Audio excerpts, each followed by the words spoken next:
Hey guys, Jeremy here, doing another review for The Hitman's Bodyguard. Now admittedly, The Hitman's Bodyguard was a movie I kind of wasn't really wanting to see, but I had the time and I went and saw it, kind of like how I saw Annabelle Creation yesterday.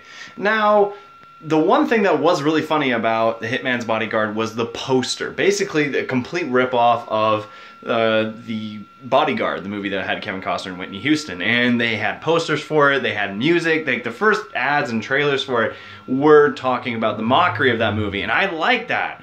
And there's this poster now that is those two like standing back to back like this. Like, that's awful. I don't know why you're using that poster. Use the funny one. Anyways, the movie is quite standard. Basically, Gary Oldman's some terrible Russian warlord, genocider, who is on trial, and the only person who is left as a witness is Samuel L. Jackson, who is the most notorious hitman in the world, and he has to get to a trial by a certain time and date, and Ryan Reynolds is the only bodyguard who is trusted to carry out the mission of getting him there. Now, admittedly, this movie is quite standard. It has a lot of kind of action movie cliches, a lot of stereotype sort of action movie dialogue. The action scenes are decent. They're not too exciting. There's a lot of German, Russian guys just holding guns out of cars and going...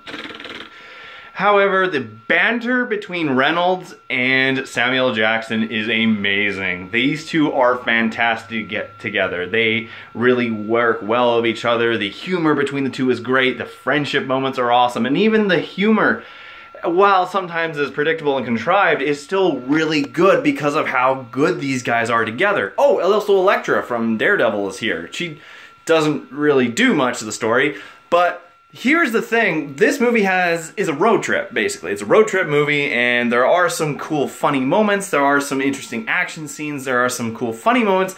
However, the final 20 minutes, I would say, the final climax, basically proves the entirety of the film redundant.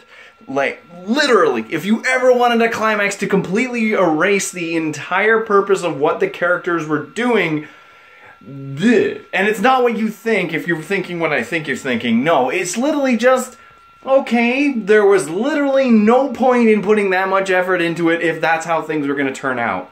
So, yeah, I will have to say, Gary Oldman's underutilized. He's a cool Russian dude. I guess, but really, the key point of this movie is Ryan Reynolds and Samuel L. Jackson. There isn't really anything else you're going to take away from this movie that is as interesting as those two being together, because those two are hysterical.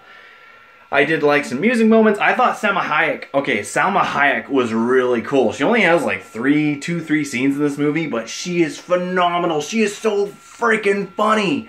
And again, I'll go back. Ryan Reynolds and Samuel L. Jackson, really, really good together. The action scenes were decent. However, like I said, it's just, I don't know, everything that leads up to the end just doesn't, I don't know. It's predictable, it's fun, it's a popcorn movie, it's really funny banter, but it's also too long. That's the other thing too. It's almost 2 hours. And like I said, because of the final climax, the movie's kind of not important.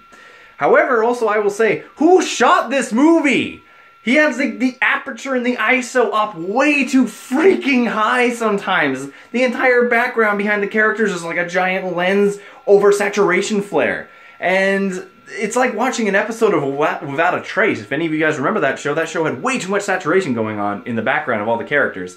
So, in the end, I will give The Hitman's Bodyguard a 3 out of 7, mainly because I would never watch it again. It's funny, it's a cool time, you guys will enjoy it, but really it doesn't have any sort of standout points that would make it a reasonable film. And yeah, I don't know, it's got, yeah, Ryan Reynolds and Samuel L. Jackson are really good. Ryan Reynolds is basically a toned down version of Deadpool, however, in this movie. But yeah, anyways, if you guys want to watch it, go ahead. You may like it, I think you will, but again, if there was ever a rating, you'll just forget that you saw it literally a few weeks later. Anyways guys, that's all for me. Hope you guys like this review. See you guys next time.